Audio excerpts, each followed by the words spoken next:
What's going on? Huh? Did something happen? Did something bad happen at work or at home? Evan! Did something happen to Evan? Is he hurt or sick or missing? Is he really my grandson? Are you sure he's my flesh and blood?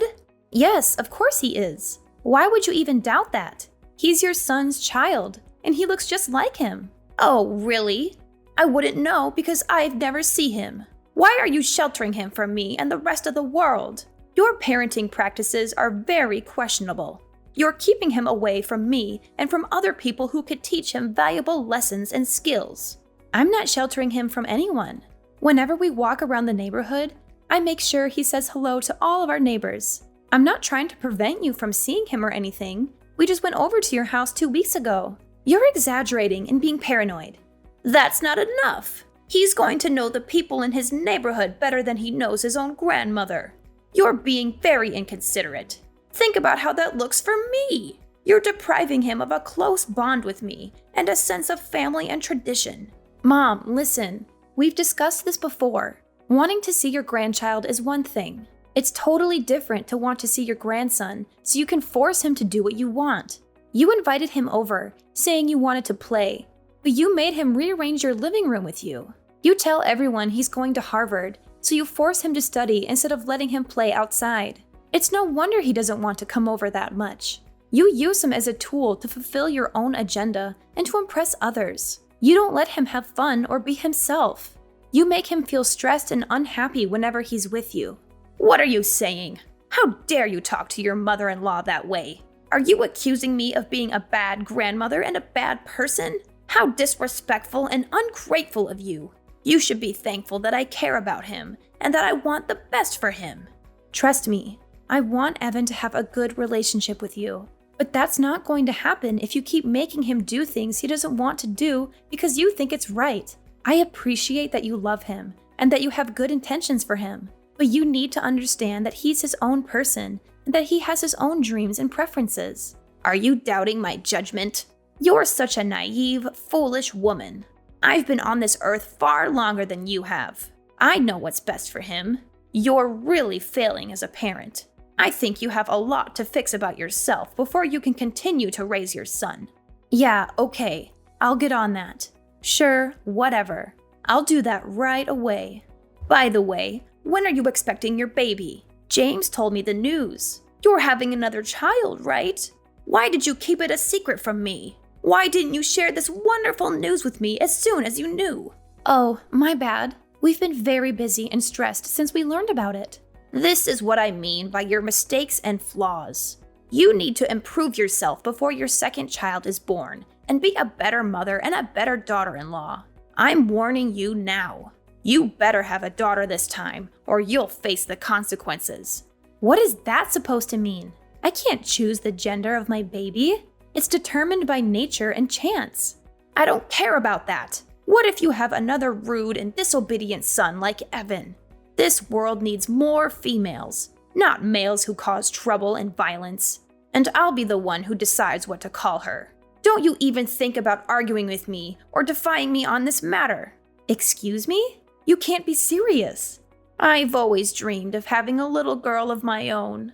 It's not my fault that my marriage ended before I could have one. James is my only son and my only chance of having grandchildren.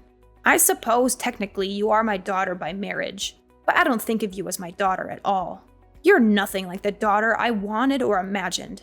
Just give me this one small thing. Won't you let me fulfill my lifelong wish? So basically you're saying, shut up, I'm going to choose your daughter's name. Is that about right? Exactly. Yes, that's exactly what I'm saying. Wow.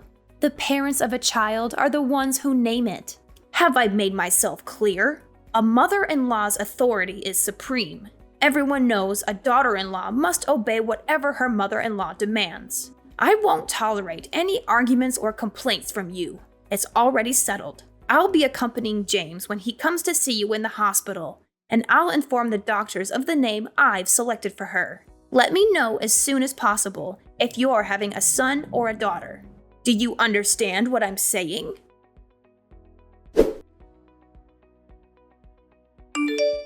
You're having a boy?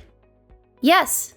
I told you that I wanted you to have a girl. You're useless. I heard James was so disappointed like I was. Mom, I don't care if I have a boy or a girl. No matter which it is, I'll love them the same. I've never seen James like that before. He went into a rage and was screaming at the top of his lungs. He did that? Yes, he did. He was screaming, "Why isn't it a girl? Do something, you pathetic excuse for a doctor." He grabbed the doctor by his jacket and screamed in his face. It took 4 nurses to get them separated. Then he directed his anger at me. He screamed at me until he lost his voice, then stormed out and went home. He went that crazy just because we aren't having a girl. He didn't listen to me at all. Maybe if you talk to him, you could calm him down. I'm not going to do that. What? Oh, based on what you're saying, James did nothing wrong. He feels the same way I do. We both want a girl. I tried telling that to the doctor too, but I guess he didn't listen. I've been calling him every day. You have? What do you think he could do? Of course I've been calling him. What good is he if he couldn't make you have a girl? James's reaction was only natural. A hospital is nothing more than a service, and we're the customers. Are you insane? I can't believe this. Do you really think the doctor could do anything about me having a boy or a girl? Nonsense. I did my research. Science and medicine have come a long way. Shut your mouth if you don't know what you're talking about. Ugh, another boy. Have you thought about terminating it? Absolutely not. What's going through your head? All right, then I guess we have no other options here. You need to give that baby a sex change. That is the most insane sentence I've ever heard anyone say. Why? People do it all the time. I was born a boy, but in my heart I'm a girl, blah blah blah. Haven't you heard anyone say that? People get surgery for it all the time. We're just going to save time and do it right after he's born. Don't worry, I'll pay for it all. That's what I decided, and my word is final. Understood? Kathy, are you listening? Yeah, I just had to go and throw up. Don't try to fake morning sickness. You're not fooling me. Everyone knows there's no such thing as morning sickness with your second child. It's not morning sickness. What you just said literally made my stomach turn over and made me sick. What do you mean? I've never heard anyone say something so horrible and disgusting as changing a baby's gender the second it's born. Aside from the fact that you've gone and decided that selfishly on your own, do you think there's any doctor on earth who would perform that surgery? Ugh. There's another one of your flaws coming out. You have no idea what the modern world is like. I told James not to marry you. I wish you would have listened. If you don't change that attitude, I'll be forced to take drastic measures. Go ahead.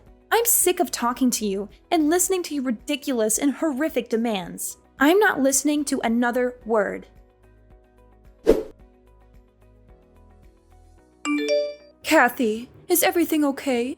You seem a bit off lately. What do you mean? Yeah, everything's okay, I guess. Why do you ask? What's with all this stuff that just got sent to our house? It's like someone is moving in. I don't remember sending you anything. Are you sure it's for us? It's not a package. It's suitcases and boxes. It just showed up. A moving truck showed up and unloaded about 10 boxes and suitcases. They're labeled clothes and furniture. What do you mean? I didn't send anything like that. Huh? You don't know what I'm talking about? I opened one of the boxes, and your clothes and bags and a bunch of other stuff were inside. It looks like it was all just thrown in. None of it is folded. What? That's so strange. I have no idea why that would be sent to your house. Do you have any idea why all of this would be sent here? Is everything going all right with James? Mom, I'm going to come stay with you and Dad, if that's okay. I have off for the next 2 days. James and I are going through some stuff right now. Of course. No problem. I'm here if you want to talk about what's going on. We'll make sure everything is ready for you when you get here.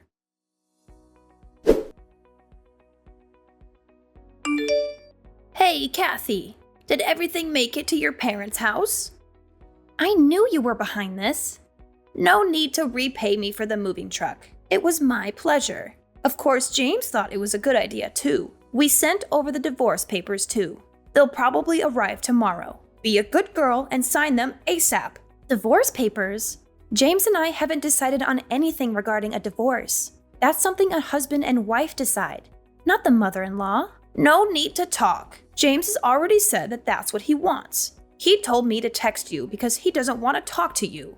Is that so? Isn't he concerned at all about his children? Oh, you mean that little brat and the fetus inside you? He said you can have them. He said he doesn't need them anymore. Don't worry, he agreed to pay child support. Ugh, whatever. I'll sign the papers and bring them down to the courthouse tomorrow afternoon. Would you look at that? As soon as money comes into the conversation, you agree right away. You are not even trying to hide the fact that you're after his money. I don't care about that money. My dad's right next to me and has been reading this conversation. I'm taking his advice to get rid of that pathetic husband and his wretched mother. Money is an afterthought. Plus, my dad said he'd figure something out in regards to money. Your father said that? As in, your father, the real estate agent, said he'd take care of money. He's never given your James a cent up until now. He said he wanted us to learn the value of $1 on our own before he helped us out at all. I respected his choice to not give us any handouts. We never needed any help anyway, because I make a good salary at my job. But now if he helps me financially, I won't need any money from you two monsters. Well, isn't that nice?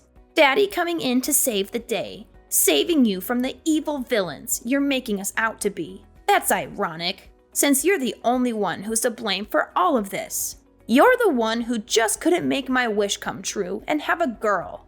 I've got to ask, why are you so obsessed with me having a girl? Well, isn't it obvious? We'd put her in lessons from a very young age. She'll learn to sing and dance and become a little superstar. Once she gets scouted and becomes famous, she'll thank me by paying for anything I want for the rest of my life. I saw something like that on the news a little while ago. If she has James's genes, she'll be gorgeous. On the other hand, a boy will be completely useless to me. Unbelievable! You only care about how to use the child for your own personal gain. Isn't it natural for a child or grandchild to care for the people in their family? If you don't want any child support, that's fine. Don't come running back to us when Daddy runs out of money to give you. Sure, whatever. In return, I want you and James to never contact me or my family ever again. There's nothing I want more than to never ever see you again. We get to cut you out of our lives, and we don't need to pay you anything. Oh, what a dream. Well, then there's nothing left to discuss. Have a nice life, you worthless, pathetic woman.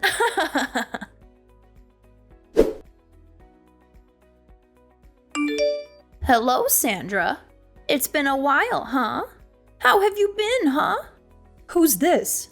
What do you mean? It's me. I had the displeasure of having your daughter marry my son for a little while. It's Kyle. Oh, I wasn't sure who it was because I thought my daughter very clearly told you never to speak to any of us again. Trust me, I wish I didn't have to. But there's something I really need to talk to Kathy about. For some reason, I can't get a hold of her. Is that right? So what could you possibly have to tell my daughter? Well, James got married last year. I see.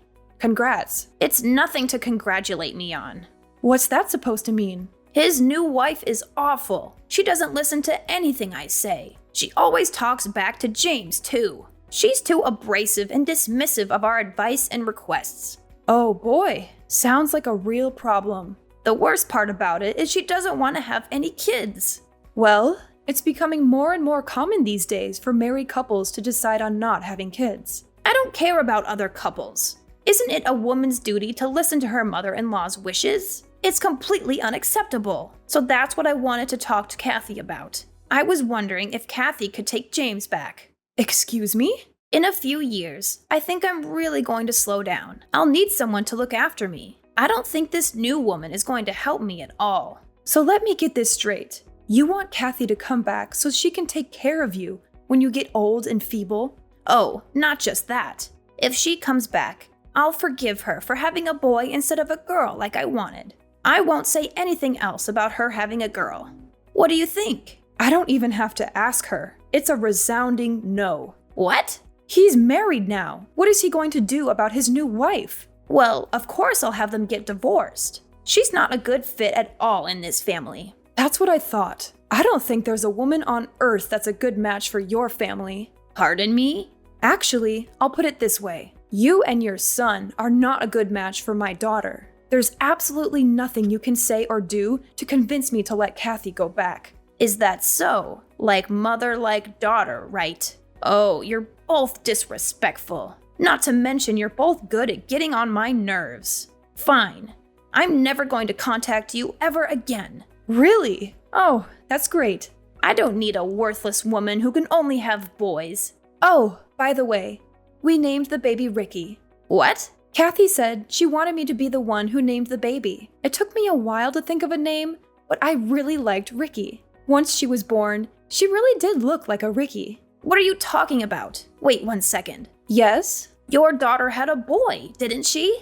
Nope, it was a girl. What? You didn't know? Of course not. The doctor said she was having a boy. Oh, that's right. Turns out the first ultrasound didn't get the best view of the baby. After the third checkup, the doctor confirmed she was having a girl. Oh, she's the cutest little girl on earth. She really resembles my daughter. I don't believe you. I know you're lying to get on my nerves. I'll have to come over there and see for myself. Do not come anywhere near us. If you really don't believe me, I could send you a picture. Never mind. Not going to happen. We've decided as a family to keep my granddaughter's identity private. There are a lot of crazy people in the world, you being one of them. Did she really have a girl? Yes, she did. Speaking of little Ricky, I have to go pick her up from preschool. Wait a second. Okay? Sandra, please. What? My life these days has been miserable because of my son's new wife. My son doesn't do much for me anymore either. There's a chance they might kick me out of their house. Oh, I was hoping you could welcome me into your family. It's not fair. Why do you get to see your grandchildren every day? They're my grandchildren too. Are you trying to become a comedian or something? It's not a joke.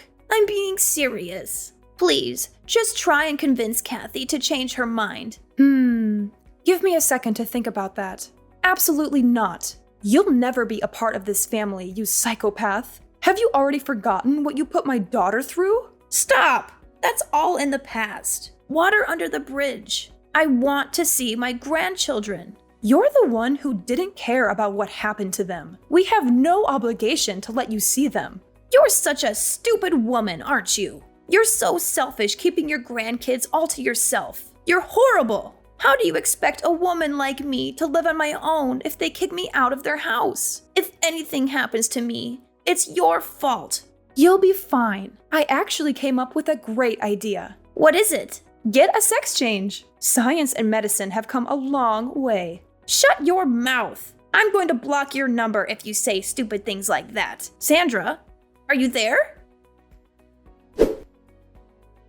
After that, my ex-mother-in-law unexpectedly arrived at my parents' house and caused a huge commotion. We had seen this day coming, which is why we had packed our bags and moved out of our old house 2 years ago. We felt bad for the poor people who had bought our old house and had to deal with her. My mom filled me in on what she had learned from the neighbors. James and his new wife had finally had enough of her and had thrown her out of their house. She now lives by herself in a dirty and tiny apartment, squandering her money and crying about how awful her life is. Her husband had made a terrible mistake in marrying her. She does not have a job or do anything useful around the house. She has a severe gambling addiction that has put them in a lot of debt. She also sleeps around with every man she can find. My ex-husband works very hard to pay off their bills and to take care of all the household tasks. He changed his number and texted me, pleading me to come back to him, but I ignored him.